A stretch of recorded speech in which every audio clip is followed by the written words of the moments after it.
Josipa Franjić Radulović, Stonoga i mrav. Jednog lijepog sunčanog jutra Stonoga je pripremala posudice s bojama. Silno se ona željela obojiti u mnoštvo različitih boja. Vjerovala je kako će tada biti lijepa i mislila je kako će joj se tada svi diviti. I to vam je poželjela, draga djeco, kada je ugledala prekrasnog raznobojnog šarenog leptira, kada je ugledala šareno prekrasno mirisno cvijeće i naposljetku kada je ugledala sjajnu dugu, odlučila je da i ona mora nositi mnoštvo boja preko svojih leđa. I tako vam je ona uzela kistić, posudice i krenula je ona sa svojim ukrašavanjem. Kada ona tako završila sa svojim ukrašavanjem, pošla je ona u dugu šetnju. Ponosno je digla svoju glavu i govorila: ja sam sada prekrasna kao leptir, prekrasna sam kao raznobojno šareno cvijeće i sjajna sam kao duga. Svi koji su je vidjeli, podrugljivo su joj se smijali i govorili su joj: pa ti nisi leptir, ti nemaš krila i ne možeš letjeti. Stonoga im je ljutito odgovarala: ali ja sam lijepa kao šareno cvijeće i sjajna sam kao duga.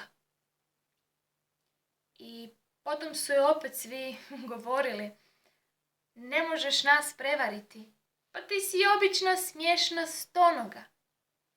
Nakon duge šetnje Stonoga se umorila i odlučila se malo skloniti pokraj jednog kamena u travi. Ona više nije znala tko je.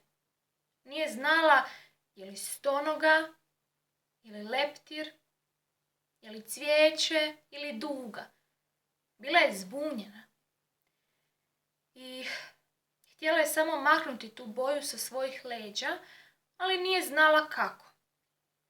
I onda tako sama i tužna ona je tiho zaplakala. I iz trave je tada provirio mali crni mrav. On ju je upitao: tko si ti i zašto plačeš?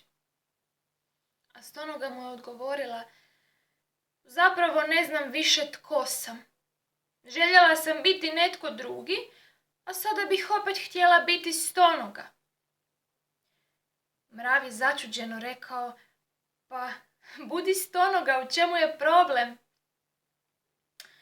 A Stonoga mu je rekla: ma ne znam kako da maknem ovu boju sa svojih leđa. I potom je mrav mozgao i onda se dosjetio: znam, tebi treba malo kišnih oblaka. Kiša bi te lijepo oprala i onda bi sve opet bilo u redu. I na to je malo Stonoga živnula, ali je rekla: ali čekaj, na nebu nema niti jednog oblaka. Kako će pasti kiša? I mrav je rekao: imam ti ja dva prijatelja, Oblačka, Zločka. Oni su ti uvijek namršteni, znaš, ali su najsretniji kada nama mogu donijeti malo kiše. I samo ti se, znaš, moram popeti na ovo visoko stablo i pozvati ih. I tada je Stonoga bila sretna i rekla je mravu: e pa znaš, odlično, to bi bilo jako lijepo od tebe. Ti si baš pravi prijatelj. I tada se mrav krenuo penjati po stablu.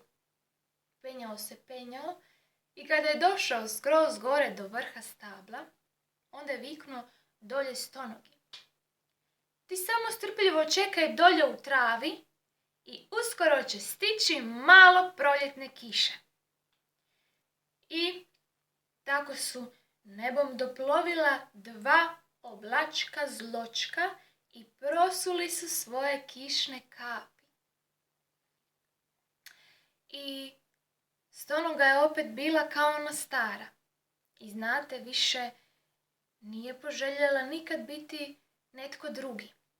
I zaključila je kako je zapravo najljepše biti ono što ti uistinu i jesi.